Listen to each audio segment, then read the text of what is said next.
Je rentrais chez moi après le travail en hâte. Il faisait déjà sombre et froid. C'était décembre après tout. Comme je travaillais dans une ville et vivais dans une autre, je devais prendre le train de banlieue. Le matin, pour aller au travail, le soir, pour rentrer chez moi. Le trajet prenait un peu moins d'1 heure. Aujourd'hui, c'était vendredi, j'étais de bonne humeur. En montant sur le quai désert, j'ai commencé à attendre le train. Il n'y avait personne sur le quai. Il était situé à l'écart et il y avait toujours peu de monde ici. Mais aujourd'hui, c'était complètement vide. Sortant mon téléphone, j'ai commencé à chercher quelque chose sur Internet.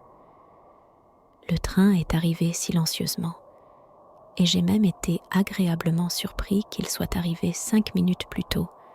Ce n'est pas souvent le cas. Ce fait a seulement ajouté à ma positivité et j'ai littéralement sauté dans ces portes ouvertes. Je voulais déjà me réchauffer dans le wagon chauffé. En entrant dans le wagon, j'ai immédiatement senti mon humeur s'améliorer encore de plusieurs points. De plus, le wagon était complètement vide, donc je pouvais m'asseoir où je voulais. C'était magnifique. Bientôt j'allais être chez moi et j'avais 2 jours de congé devant moi, avec plein de projets à réaliser.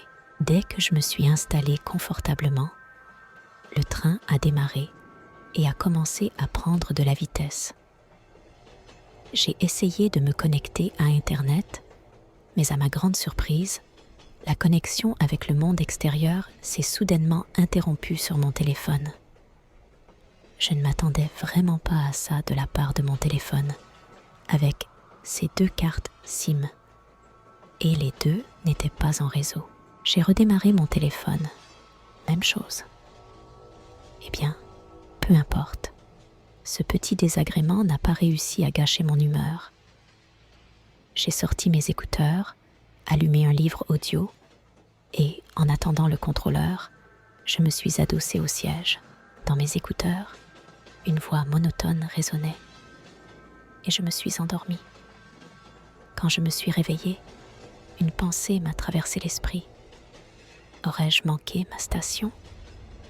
Mon cœur s'est mis à battre la chamade et j'ai immédiatement regardé l'heure.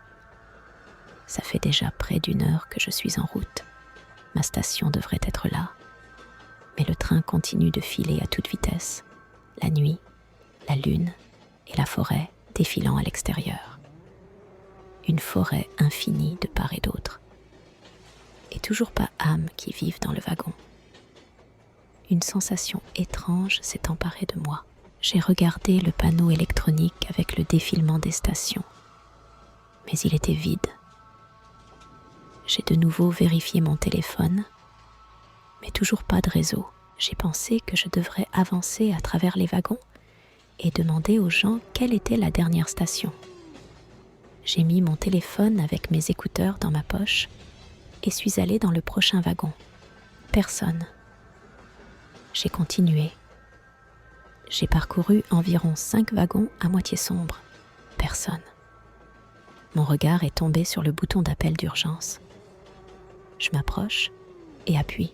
Des grincements sauvages et des sifflements m'ont frappé par les écouteurs et j'ai reculé de surprise. Des pensées tourbillonnaient dans ma tête et je ne savais pas quoi faire. J'ai regardé le frein d'urgence.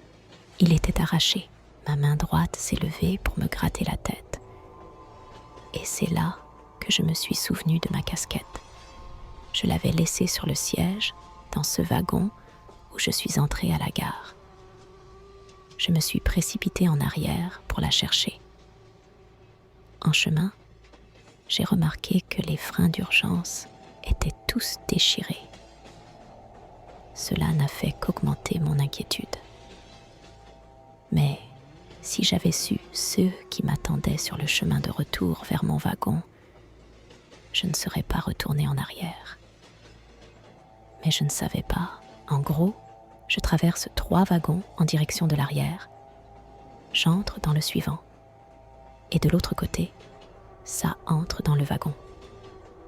Quand je l'ai vu, je suis restée pétrifiée juste devant les portes. La sueur m'a envahie et mes jambes ont failli flancher. Et un râle est sorti de ma gorge. Il était immense, large, et venait lentement vers moi sur ses énormes pieds nus. La forme des pieds ressemblait à ceux d'un être humain, mais en beaucoup plus grand. La taille de chaque pied était celle d'une luge pour enfants. Dans le wagon, une seule lampe poussiéreuse brillait, éclairant la scène mystique qui me semblait être un rêve. Ces énormes mains, avec des paumes comme des seaux d'excavatrice, touchaient presque le sol. 6 doigts étaient aussi épais que mon bras, et il devait se courber pour passer sous le plafond du wagon. Son ventre énorme pendait au-dessus de son pantalon. Cette créature mutante était habillée dans l'uniforme du contrôleur, qui était aussi surdimensionné, mais qui craquait aux coutures sous la pression de son corps. L'uniforme était sale et déchiré. Par-dessus son épaule pendait une grande sacoche de cuir de contrôleur usé. Mais le plus effrayant était sa tête chauve gigantesque, toute cicatrisée, sans globes oculaires, avec des paupières cousues. Sa bouche était si grande qu'un melon moyen aurait pu y tenir entièrement. La créature avançait lentement, explorant chaque siège avec ses énormes mains. Il inspectait attentivement tout l'espace dans le wagon. Il palpait sous les sièges eux-mêmes et même les étagères à bagages. Pendant ce temps, il marmonnait quelque chose d'incompréhensible, grognait, ronflait et gémissait. Parfois, on pouvait distinguer des mots grondants. « Veuillez présenter votre billet », puis à nouveau des grognements et des bruits incompréhensibles. Le wagon a alors secoué, dissipant ma stupeur. Je me suis rapidement retournée et me suis précipitée en arrière. J'ai parcouru 10, peut-être même 15 wagons, jusqu'à ce que la silhouette d'une personne assise à ma droite me passe devant les yeux. Mon cerveau n'a pas réagi immédiatement à cette information, et mes jambes ne voulaient pas s'arrêter de peur. Mais j'ai réussi à me stopper près du vestibule grâce à ma volonté. Je me suis retournée pour regarder l'homme qui somnolait près de la fenêtre vers le milieu du wagon. Je me suis précipitée vers lui pour le réveiller. Et quand je l'ai agrippé par l'épaule, il s'est réveillé. « Courons d'ici, sinon on est fichu. Il y a un monstre là-bas !» ai-je crié avec agitation. « Oh, vous avez rencontré le conducteur !» sourit amèrement le passager. Je suis restée stupéfait par son calme. J'ai ouvert la bouche pour dire quelque chose, mais toutes les paroles se sont définitivement embrouillées dans ma tête. « Ne vous inquiétez pas. Asseyez-vous, je vais tout vous expliquer, » proposa l'étranger. Son ton calme a eu un effet sur moi. Mes jambes se sont transformées en gelée et je me suis assis en face de lui. Entre nous et le contrôleur des wagons, il y a environ 10 à 12 wagons, comme vous l'avez probablement remarqué. Le contrôleur est aveugle et se déplace très lentement. Il lui faut environ 20 minutes pour fouiller tout le wagon, le vestibule et ce. « Qu'est-ce qui se passe ici ?» ai-je tiré, la première chose qui me soit venue à l'esprit. Je m'appelle Michael. Je suis un passager du train fantôme. Et maintenant, vous l'êtes aussi. Je me suis calmée et j'ai regardé mon compagnon de voyage. Il était 2 fois plus âgé que moi, d'environ 60 ans.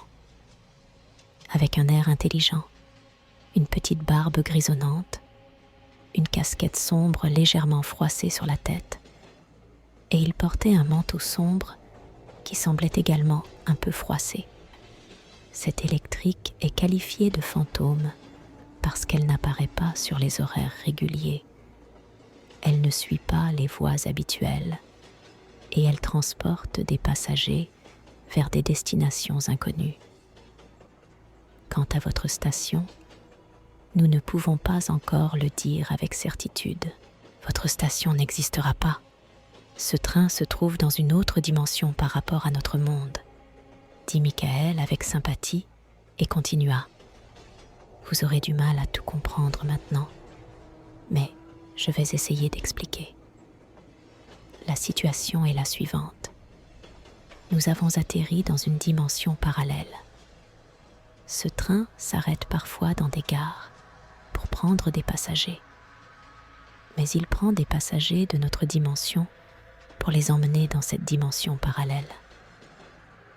Il ne prend qu'un seul passager à la fois. Et il est impossible de retourner dans notre monde une fois à bord. Comment ça ? Ai-je demandé, incrédule. Regardez par la fenêtre. Que voyez-vous ? Dit-il. Bien sûr, il fait sombre, continua-t-il.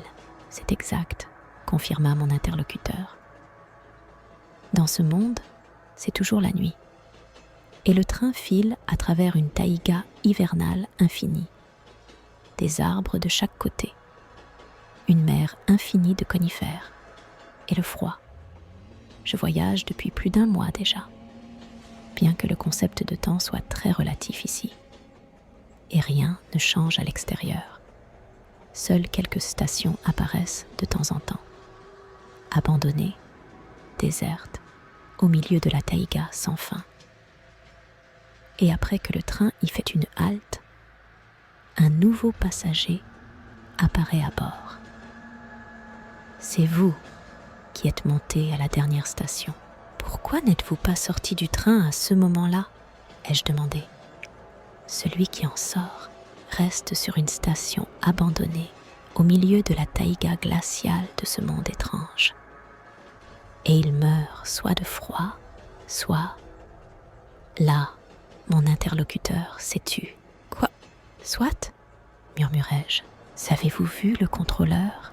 Demanda-t-il. Alors, imaginez-vous quel monstre se cache dans cette taïga. Ce train, tel un clapet anti-retour, fait entrer des gens de notre monde dans le leur. Mais comment revenir ? Je ne sais pas. Tout cela ressemblait à une sorte de délire ou à une mauvaise plaisanterie. Ce soir, je suis montée dans le train pour rentrer chez moi. Et me voilà, je ne sais où. Le réseau ne fonctionne pas. Je ne peux pas sortir. Mais il doit bien y avoir une sortie. Écoutez. Et si nous avancions dans le sens de la marche du train, nous pourrions bien atteindre la locomotive. Et là, il y aurait des mécaniciens. Je me mis à raisonner. C'est inutile, m'interrompit mon compagnon. Premièrement, j'ai même peur d'imaginer à quoi ressemblent les mécaniciens ici.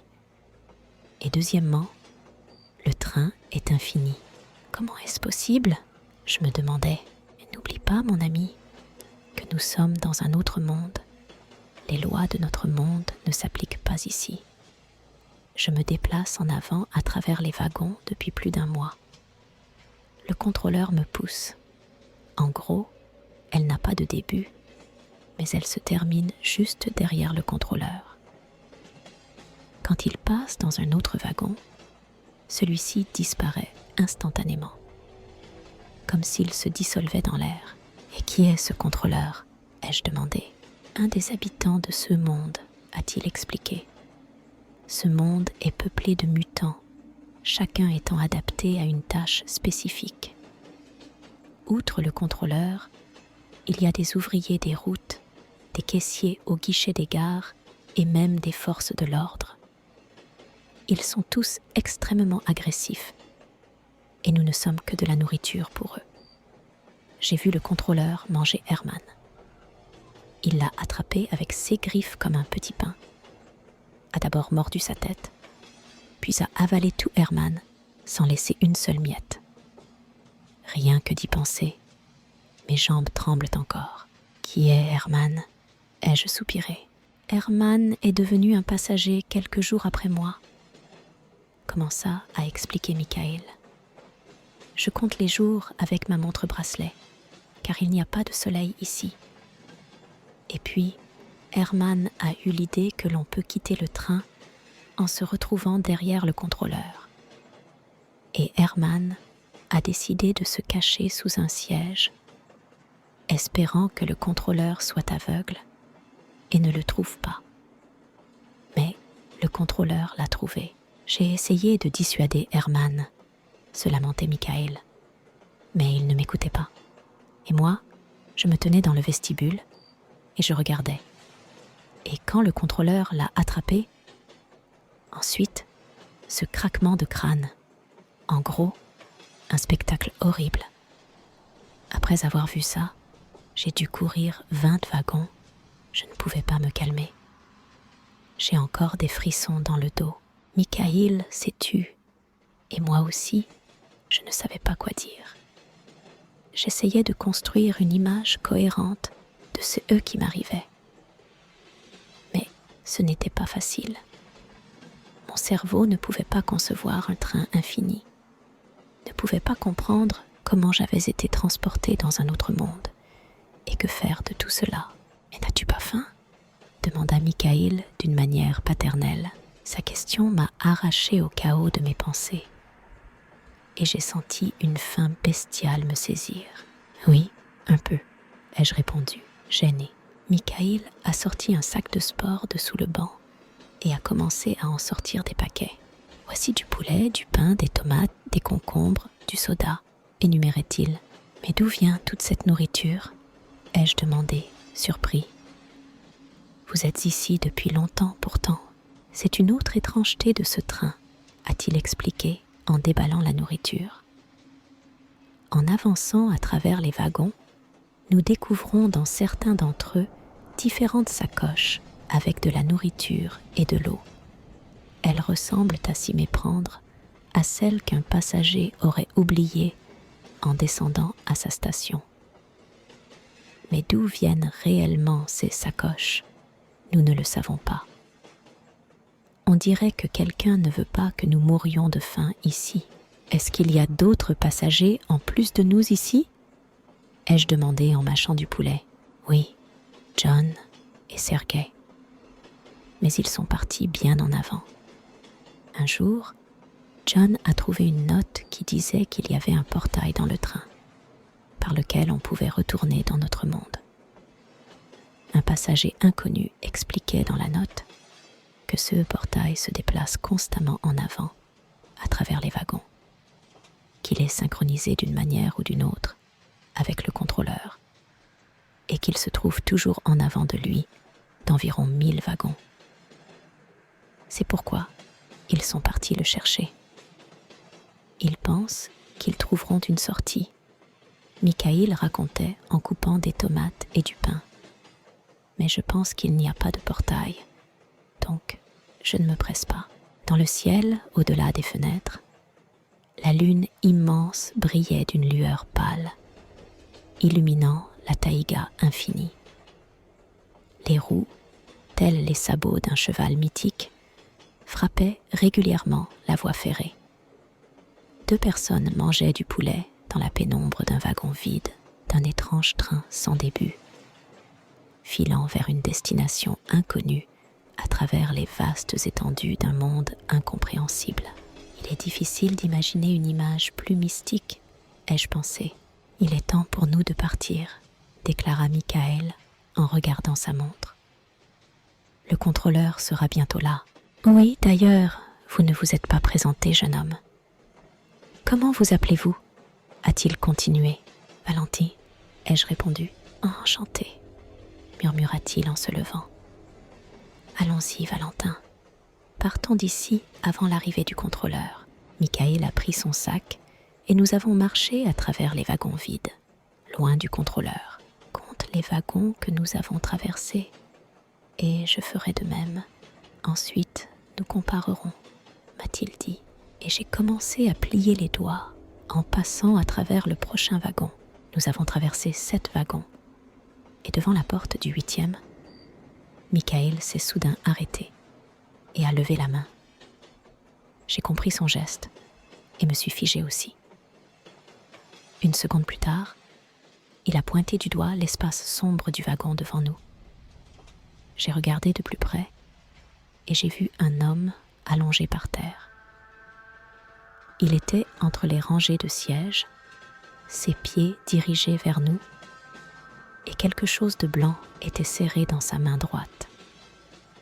L'homme ne bougeait pas. Seul le train le balançait d'un côté à l'autre.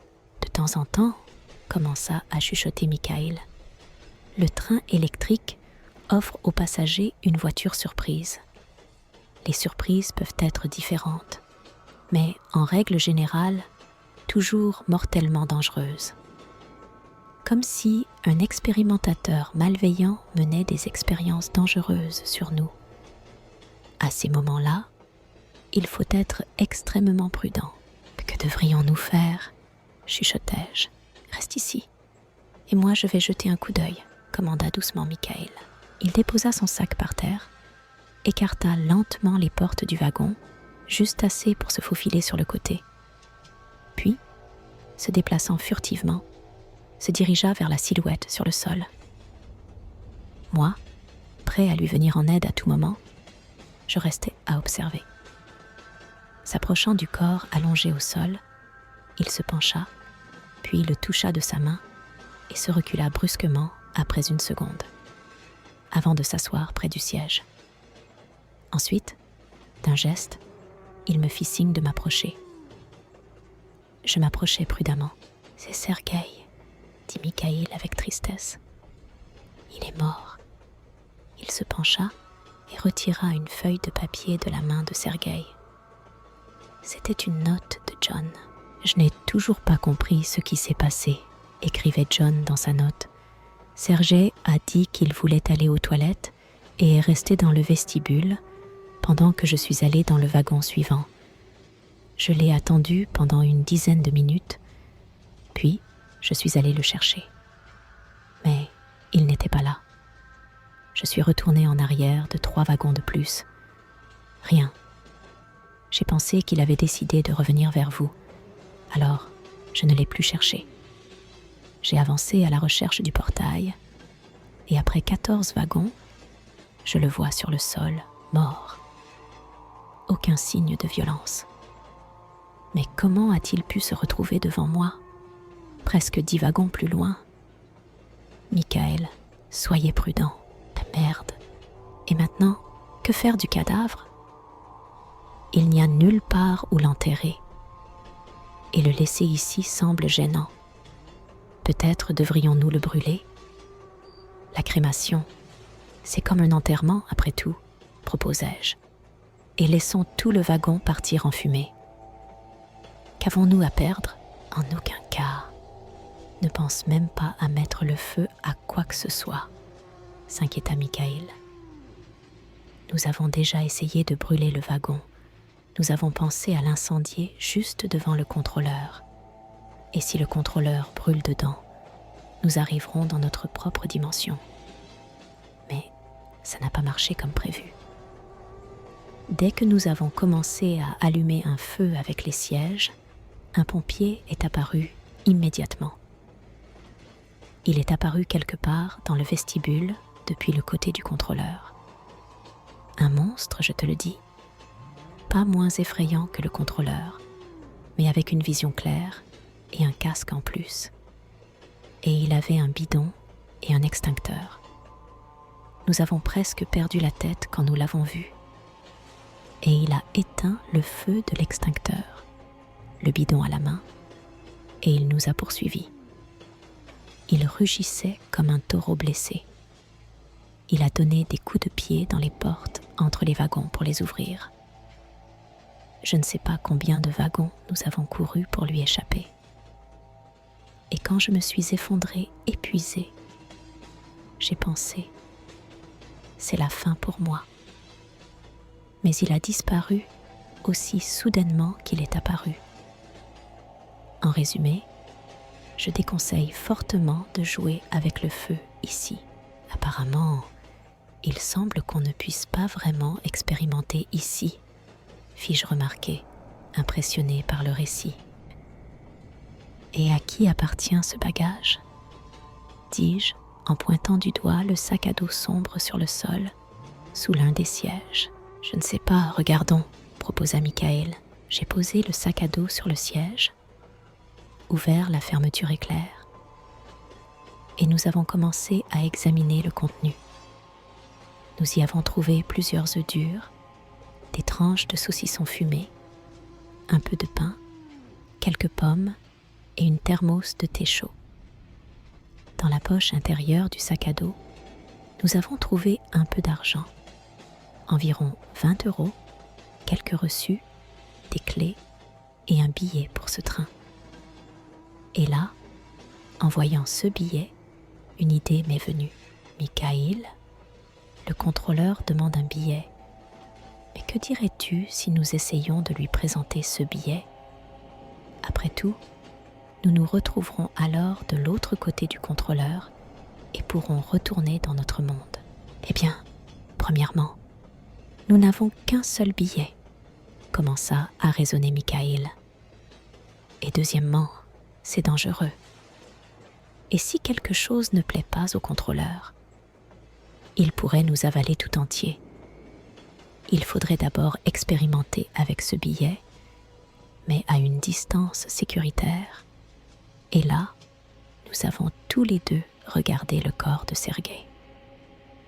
Le contrôleur, quand il le trouvera par terre sans billet, le dévorera de toute façon.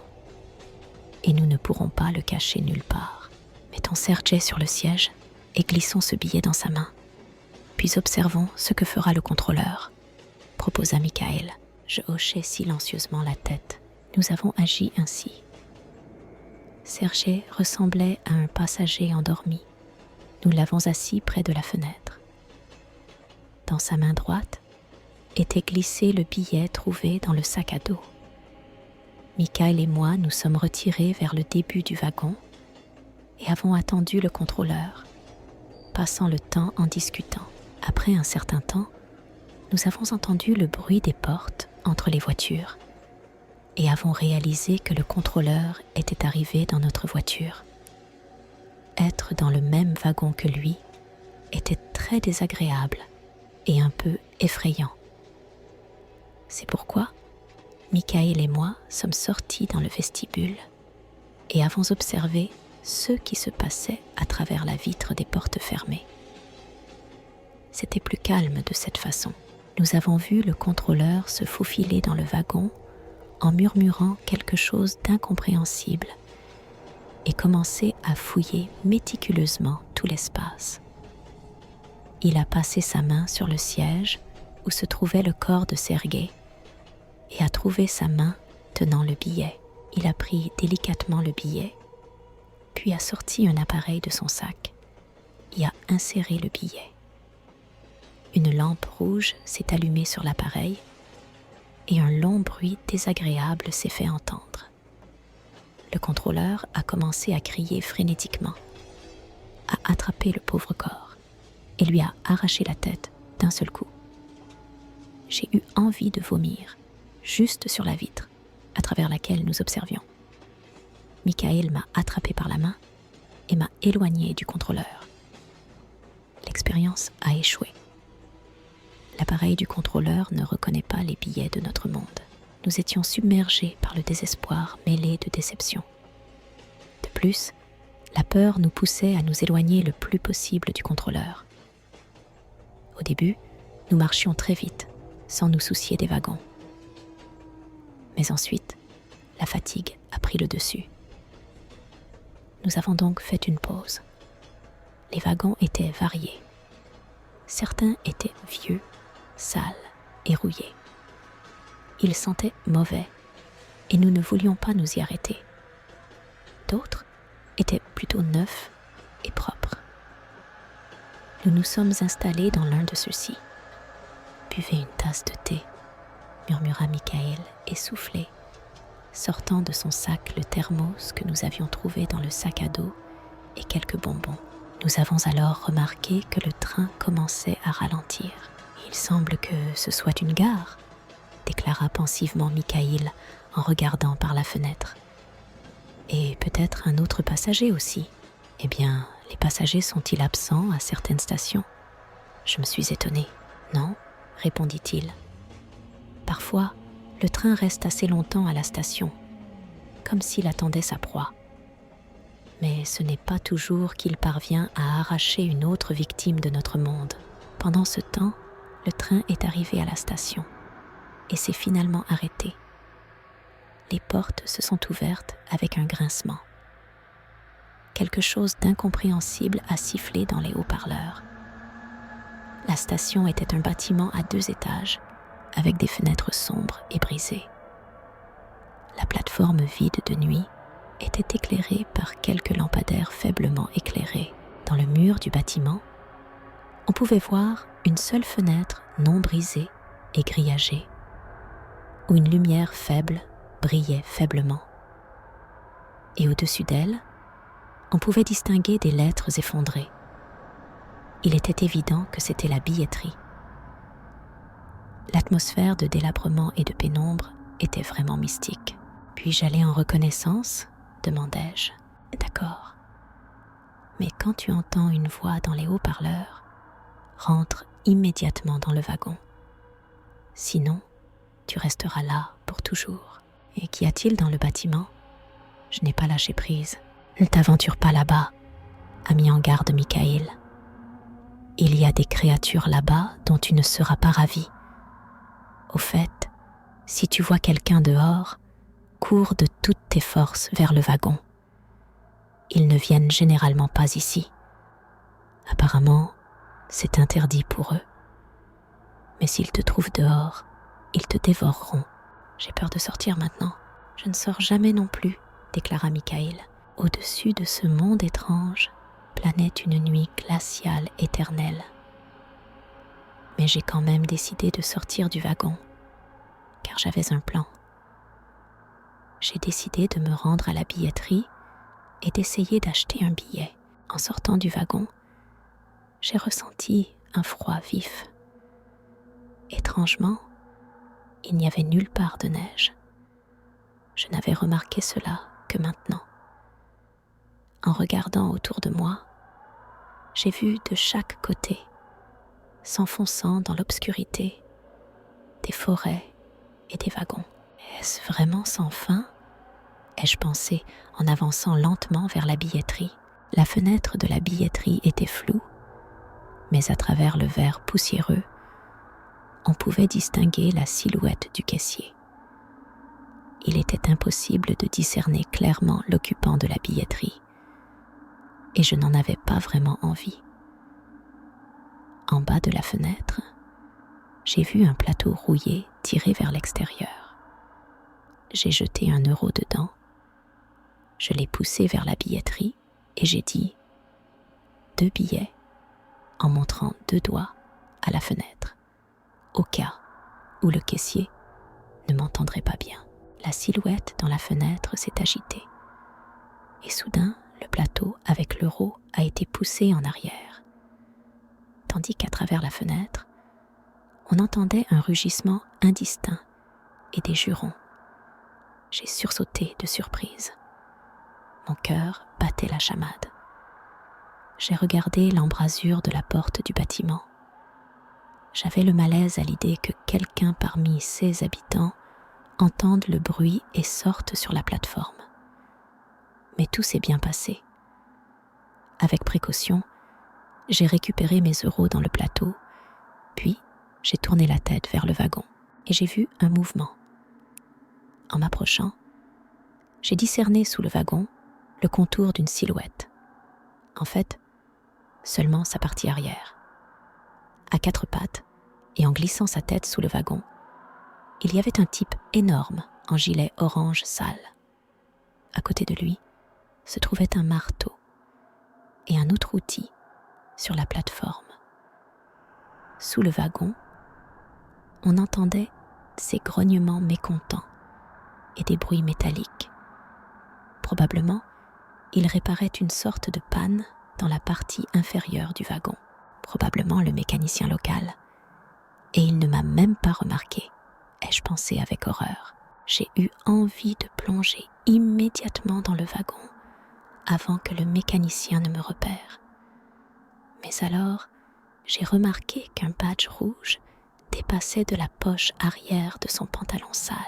Probablement, c'est une carte d'identité de cheminot. Une idée m'est venue à l'esprit, et aussitôt, un plan a mûri. Je me suis approchée par derrière du mécanicien. J'ai rapidement sorti son badge de sa poche et je me suis précipitée vers la porte du wagon. Sa réaction a été purement animale et il s'est immédiatement jeté sur moi en rugissant. Perdant des secondes précieuses en montant les marches en fer du wagon, j'ai senti que le mutant me rattrapait déjà dans le couloir. En ouvrant les portes du wagon où mon Michael m'attendait, je me suis précipitée vers lui. Les portes n'avaient pas encore eu le temps de se refermer derrière moi que j'ai senti le mécanicien attraper ma jambe. Tombant par terre, j'ai réussi à m'accrocher à la grille sur le sol. Sur la plateforme, le mécanicien me tenait par la jambe. Michael, le visage terrifié, est venu à mon secours. Il m'a attrapé par les vêtements et a tiré de toutes ses forces pour me ramener dans le wagon. Des grésillements avec une annonce retentirent à nouveau dans les haut-parleurs. Puis, le train se referma avec un grincement et coupa les mains du mécanicien. Un cri sauvage retentit et le train repartit lentement. « Qu'est-ce que tu as accroché ce mutant pour ?» Michael cracha méchamment, reprenant son souffle. J'ai sorti de ma poche la carte d'identité volée et l'ai donnée à Michael. « Et pourquoi en as-tu besoin ?» Il a continué. « Je vais le présenter au guichet et obtenir quelques billets locaux pour que nous puissions sortir de ce train. » J'ai chuchoté. « La théorie est certainement intéressante, » a-t-il lancé. « Mais à cause de cela, tu aurais pu perdre la tête. » Allez, Michael. Tout s'est bien passé. Mais maintenant, à la prochaine station, je vais nous chercher des billets. J'ai déjà peur d'imaginer à quoi cela va ressembler. Il a continué à me taquiner en me rendant la carte d'identité. Je souris en ouvrant la carte d'identité pour regarder ce trophée. C'était aussi idiot que tout dans ce monde incompréhensible. Les lignes droites étaient composées d'un mélange de caractères cyrilliques et latins. Les majuscules et les minuscules étaient disposés dans un ordre aléatoire. Il était impossible de lire quoi que ce soit, mais tout était sérieux. Même la photo du propriétaire avec un gros tampon rond. Le visage ridé sur la photo était répugnant. Les yeux, l'un plus haut que l'autre, exprimaient une absence totale d'intelligence. La bouche souriait avec de gros et jaunes dents de cheval. 2 fentes à la place du nez et d'énormes oreilles complétaient le tableau. Eh bien, espérons que non. Sinon, ça pourrait devenir très compliqué. Ah oui, absolument identique. C'est juste incroyable. D'accord, partons d'ici, proposai-je. Je n'ai vraiment pas envie d'attendre le contrôleur. Il a pris son sac en silence et nous avons continué prudemment. Valentine, nous devons passer une dizaine ou une douzaine de wagons pour pouvoir manger tranquillement et faire une sieste, a déclaré Michael sans s'arrêter. Parfait, ai-je répondu en boitant légèrement. Après la poigne de fer du mécanicien, ma jambe me faisait mal, mais j'étais prêt à endurer. Tant que nous nous éloignions du wagon ensanglanté et du conducteur qui approchait. Après avoir traversé 3 wagons, nous avons trouvé un grand sac en polyéthylène et un sac à main de femme. Le sac en plastique contenait une saucisse de qualité, du cognac, du cola, des fruits, du chocolat et un bocal d'olives. Le sac à main rose reposait à côté, ses strass scintillant faiblement. À l'intérieur se trouvait un ensemble de dames standards. Rien de très intéressant, sauf un choqueur électrique que nous avons emporté avec nous. Michael a transféré les produits trouvés dans son sac et nous avons continué notre chemin. Après 9 autres wagons, nous avons décidé de faire une pause. Nous avons sorti les provisions et nous nous sommes offerts un petit festin avec du cognac. Ensuite, la fatigue a pris le dessus et nous nous sommes assoupis. Je me suis réveillée quand Michael m'a secoué par l'épaule. « Qu'est-ce qui s'est passé, Michael ?» ai-je bondi. « Le train de banlieue s'est arrêté, dit-il. Une autre station. J'ai regardé par la fenêtre. Dans l'obscurité, sur le quai désert, se tenait une guérite de billetterie en béton, et à côté, sous un auvent rouillé, se trouvaient quelques bancs brisés. Tout, ce paysage nocturne, était éclairé par un lampadaire à peine vivant sur un poteau. La fenêtre de la billetterie scintillait faiblement, comme si une bougie y brûlait, ou comme si une ampoule électrique avait un mauvais contact. Je suis sortie sur le quai et j'ai respiré l'air glacial. Michael se tenait dans le vestibule et me regardait. « Et Michael, pourquoi n'y a-t-il pas de neige ici ?» ai-je demandé doucement depuis le quai. « Dehors, c'est l'hiver, non ?»« Je ne sais pas, » répondit-il. « Depuis que je voyage ici, je n'ai jamais vu de neige. » Après avoir regardé autour de moi, je me suis approchée lentement de la fenêtre de la billetterie. J'ai glissé dans le bac rouillé une carte d'identité volée à un mécanicien, ainsi que 20 €. J'ai poussé le bac dans la trappe de la billetterie avec un grincement. Puis, j'ai prononcé fort « 2 billets » en montrant 2 doigts à travers la fenêtre. Une immense ombre bougea derrière le verre trouble. On entendit des murmures indistincts. Et quelques secondes plus tard, le bac ressortit. À l'intérieur se trouvait ma carte d'identité, mes euros et 2 billets en carton épais. À ce moment-là, une annonce incompréhensible retentit des haut-parleurs. Et je compris que le train allait partir. Attrapant tout ce qui était dans le bac, je me précipitai vers le wagon et parvins de justesse à entrer dans le vestibule avant que les portes ne se referment. « Alors ?» dit Michael avec impatience. J'ai lui tendu un billet. « Incroyable !» dit Michael en prenant délicatement entre ses mains la petite carte en carton avec un tampon et une série de lettres aléatoires. « Ce sont des billets locaux, » continua-t-il. « Oui, celui-ci est le vôtre et celui-ci est le mien. » ai-je montré mon billet. « Et en plus, ils sont gratuits. Apparemment, une seule carte d'identité suffit. » Pendant ce temps, le train prenait de la vitesse et nous sommes entrés dans le wagon pour nous asseoir sur le petit canapé. « Michael, attendons le contrôleur. Je me tiendrai debout dans l'allée et lui montrerai mon billet. Vous resterez un peu en arrière, également dans l'allée. Si jamais ce mutant n'aime pas le billet, nous aurons une chance de lui échapper. Mais si tout se passe bien, vous lui présenterez votre billet ensuite. » « Bon plan, » acquiesça Michael avec approbation. Après un moment, nous avons entendu la porte du vestibule claquer et avons vu le contrôleur. Il avait du mal à passer à travers la porte du wagon. Son murmure inintelligible inspirait une sorte de terreur sourde. On avait envie de fuir immédiatement. Mais me maîtrisant, j'ai pris le taser de Michael par précaution et je suis allée au milieu du wagon.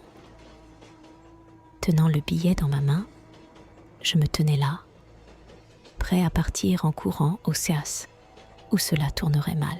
Michael se tenait à 5 pas derrière moi, prêt à quitter le wagon dans la même disposition que moi. Nous savions que le contrôleur ne nous poursuivrait pas, mais sa réaction inhumaine nous incitait à rester sur nos gardes. En tâtant l'espace du wagon, il s'approchait lentement de moi. Dans son murmure, j'ai distingué à plusieurs reprises la phrase « Présentez votre billet ». Enfin, il a trouvé ma main tendue avec le billet, l'a pris soigneusement et a sorti de son sac son appareil de contrôle. Mon cœur battait à une vitesse terrifiante. Je serrais le taser dans ma main et me préparais à reculer si son appareil émettait ce désagréable bourdonnement. Ayant sorti son étrange petite machine, il y a inséré mon billet. La machine a émis un ronronnement satisfait, a émis un bref bip et une petite lumière verte s'est allumée dessus. Le contrôleur a retiré mon billet de la machine et après avoir murmuré « bien », il m'a tendu le billet. J'ai pris le billet et me suis assis sur le siège. Le contrôleur, explorant le wagon, s'est dirigé vers Michael.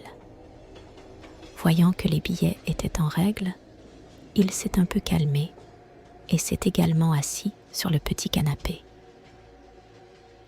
J'observais la scène par-dessus l'épaule de ce mutant, mais j'avais peur de dire un mot pour ne pas gâcher notre chance. Michael, tout comme moi, a passé avec succès le contrôle.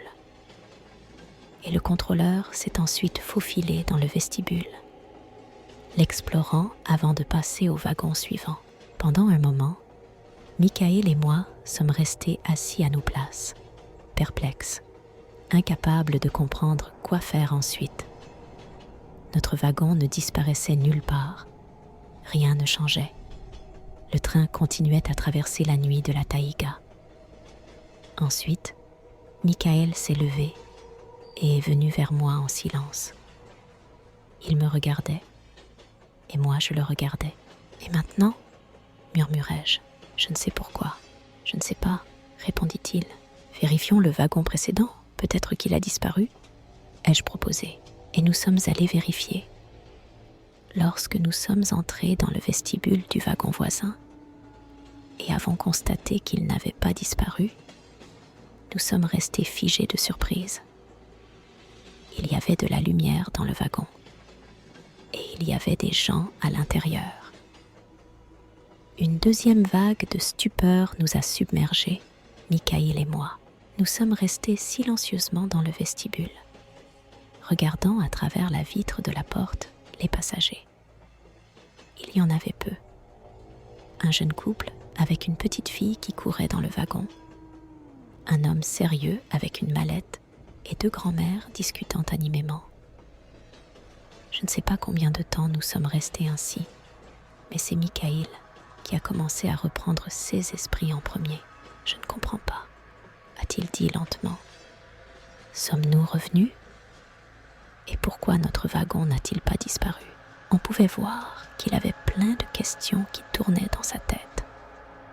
Son visage exprimait une certaine méfiance envers ce qui se passait, comme s'il soupçonnait que tout cela était une sorte d'expérience et que les passagers dans le wagon n'étaient pas réels. Ensuite, il s'est lentement retourné et est retourné dans notre wagon, a ouvert les portes du vestibule et nous avons vu qu'il y avait aussi de la lumière et des passagers à bord. Il y a juste une minute, c'était un wagon vide et sombre d'un train fantôme. Et maintenant, il y a des passagers à bord. Ils continuent leur voyage, comme si de rien n'était. « Valentin, notre wagon a disparu. À sa place, il y a un autre. »« Eh bien oui, » ai-je répondu. « Il semble que c'est ainsi que cela se passe. Il faut passer dans un autre wagon pour revenir dans notre monde. » Michael a franchi le pas dans le wagon, moi derrière lui. Nous avons lentement marché dans l'allée, regardant les passagers puis dans un autre wagon, puis dans un troisième. En regardant les gens, nous avions l'air ridicules. Et probablement, tout le monde nous prenait pour des sans-abri désorientés. Quant à nous, nous réalisions progressivement que nous avions réussi à nous échapper de l'horrible monde du train fantôme. Les gens autour de nous étaient réels. Tout le monde poursuivait ses propres occupations. Mikhaïl s'est tourné vers moi, des larmes dans les yeux. Apparemment, dans ce monde sombre, il avait perdu tout espoir de revenir un jour. « Nous l'avons fait », dit-il, et me serra dans ses bras comme un père. Je l'ai aussi serré dans mes bras. Une vague de joie nous a submergés. Nos jambes sont devenues molles et nous nous sommes assis sur les sièges. Nos visages rayonnaient de bonheur. Le train a commencé à ralentir et une voix féminine a annoncé que l'arrêt s'appelait 666e kilomètre. À ce moment-là, nous ne savions pas où nous étions, car chacun de nous avait embarqué dans ce train fantôme depuis des villes différentes. Mais apparemment, on ne pouvait en sortir qu'ici, sur le quai du 666e kilomètre. C'était ici que se trouvait le portail de retour. Il faisait toujours sombre dehors, mais c'était clairement un autre train. Et maintenant nous savions où nous allions. C'était notre monde.